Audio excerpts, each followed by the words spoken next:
Hello प्यारे दोस्तों, आप सभी का अपने यूट्यूब चैनल उड़ान मैथ में बहुत बहुत स्वागत है। दोस्तों, आज से हम लोग हिंदी एकदम बेसिक से पढ़ेंगे, जो आने वाले परीक्षा यूपीपी और एसएससी जीडी के लिए बहुत ही लाभदायक होगा।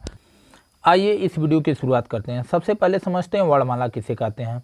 तो वर्ण के व्यवस्थित समूह को वर्णमाला कहते हैं। वर्णमाला का सबसे छोटी इकाई वर्ण होता है। वर्णमाला का सबसे छोटी इकाई क्या होता है? वर्ण होता है। अगर वर्ण ऑप्शन में न रहे तो हम लोग ध्वनि भी मार सकते हैं। तो वर्ण किसे कहते हैं? तो ध्वनि के लिखित रूप को वर्ण कहते हैं। अब वर्ण को दो भागों में बांटा गया। वर्ण को कितने भागों में बांटा गया? तो वर्ण को दो भागों में बांटा गया, एक स्वर और एक व्यंजन। तो आज की वीडियो में हम लोग स्वर के बारे में पढ़ेंगे। तो आइए स्वर समझते हैं। तो स्वर की बात करें, स्वर की परिभाषा क्या होता है? तो जिनका उच्चारण स्वतंत्र रूप से होता है उसे हम लोग स्वर कहते हैं। मतलब स्वर को उच्चारण करने में किसी की सहायता नहीं ली जाती है। अब यहाँ पे मूल रूप से स्वरों की संख्या बात करें तो मूल रूप से स्वरों की संख्या 11 है। कौन कौन होता है? अ, आ, ई, उ, री, ए, ऐ, ओ, औ। तो यहाँ पे मूल रूप से स्वरों की संख्या 11 है। कौन कौन है ये बता दिए। अब यहाँ पे अगर कुल स्वरों की संख्या पूछ देगा तो कुल स्वरों की संख्या कितना होता है? तो 13 होता है। कौन कौन होता है? तो यहाँ पे क्या करेंगे, इसमें अंग और अह जोड़ देंगे तो कुल स्वरों की संख्या कितनी हो जाएगी? 13 हो जाएगी। और मात्राओं के आधार पर स्वरों की संख्या अगर पूछ दे, मात्राओं के आधार पर स्वरों की संख्या कितना हो जाएगा? तो 10 हो जाएगा। तो देखिए इतने स्वर का क्या होता है? मात्रा होता है। तो यहाँ पे बात करें मात्राओं के आधार पर स्वरों की संख्या कितना हो जाएगा? 10 हो जाएगा। और अंग और अह इन दोनों को मिला करके एक अलग नाम से जाना जाता है। वह नाम क्या है? तो आयोगवाह है। क्या है? आयोगवाह है। अंग और अह को आयोगवाह के नाम से जाना जाता है। अंग को अनुस्वार कहा जाता है और अह को विसर्ग कहा जाता है। स्वर की परिभाषा समझ चुके हैं। अब चलिए स्वर के वर्गीकरण के बारे में समझते हैं। तो स्वर का वर्गीकरण निम्न प्रकार है। पहला क्या? उत्पत्ति के आधार पर। दूसरा क्या? उच्चारण काल के आधार पर। तीसरा क्या है? जीभ के प्रयोग के आधार पर। और चौथा क्या? ओठों के स्थिति के आधार पर। तो आइए पहला समझते हैं उत्पत्ति के आधार पर। तो उत्पत्ति के आधार पर स्वरों को दो भागों में बांटा गया। कौन कौन? लघु स्वर और दीर्घ स्वर। लघु स्वर में कौन कौन आता है? तो अ, ई, उ, री। दीर्घ स्वर में कौन कौन आता है? आ, ई, उ, ए, ऐ, ओ और औ। तो यहाँ पे लघु स्वरों की संख्या कितनी है? 4 है। और दीर्घ स्वरों की संख्या कितनी है? तो 7 है।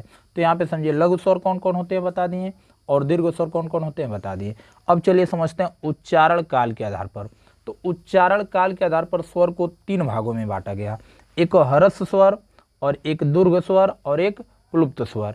तो यहाँ पे समझते हैं ह्रस्व स्वर क्या होता है। तो ह्रस्व स्वर में इसकी भी संख्या कितनी है? 4 है। कौन कौन? अ, ई, उ, री। दीर्घ स्वर की बात करें तो दीर्घ स्वर की संख्या कितनी है? 7 है। कौन कौन? आ, ई, उ, ए, ऐ, ओ और प्लुप्त स्वर की बात करें तो इसका प्रयोग कहाँ पे होता है? तो इसका प्रयोग किसी को पुकारने या नाटक में प्रयोग होता है। आइए जीभ के प्रयोग के आधार पर समझते हैं। तो जीभ के प्रयोग के आधार पर स्वर को 3 भागों में बांटा गया, एक अग्र स्वर, दूसरा मध्य स्वर और तीसरा पश्च स्वर। तो अग्र स्वर में कौन कौन आता है? ई, ए, ऐ, री। अग्र स्वर का मतलब यहाँ पे समझिए जीभ का जो अगला हिस्सा उच्चारण करने में प्रयोग होता है उसे हम लोग अग्र स्वर कहते हैं। जीभ का जो मध्य हिस्सा प्रयोग होता है उसे मध्य स्वर कहते हैं। और जीभ का जो पिछला हिस्सा प्रयोग होता है उच्चारण करने में उसे पश्च स्वर कहते हैं। तो अग्र स्वर में यहाँ पे बात करें तो कितनी संख्या है? तो 5 है।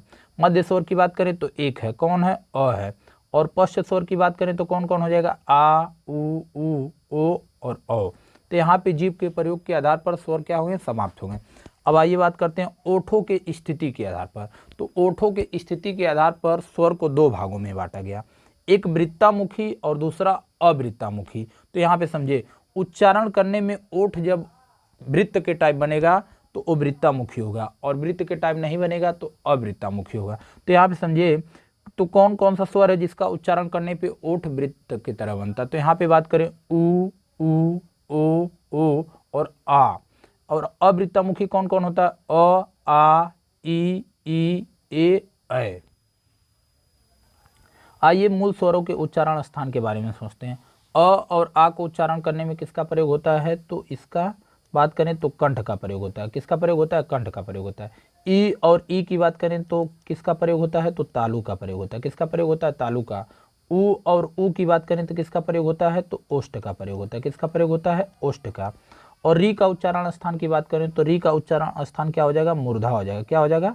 मूर्धा हो जाएगा। ए और ऐ की बात करें तो ए और ऐ क्या हो जाएगा, कंठ प्लस तालु हो जाए, कंठ प्लस तालु हो जाएगा। ओ और ओ की बात करें तो ये क्या हो जाएगा, कंठोष्ठ हो जाएगा, क्या हो जाएगा, कंठोष्ठ हो जाएगा। दोस्तों अगर ये वीडियो आप सभी को पसंद आए तो वीडियो को लाइक करें और चैनल को सब्सक्राइब करें और आप सभी अपने दोस्तों के पास इस वीडियो को शेयर करें। जय हिंद।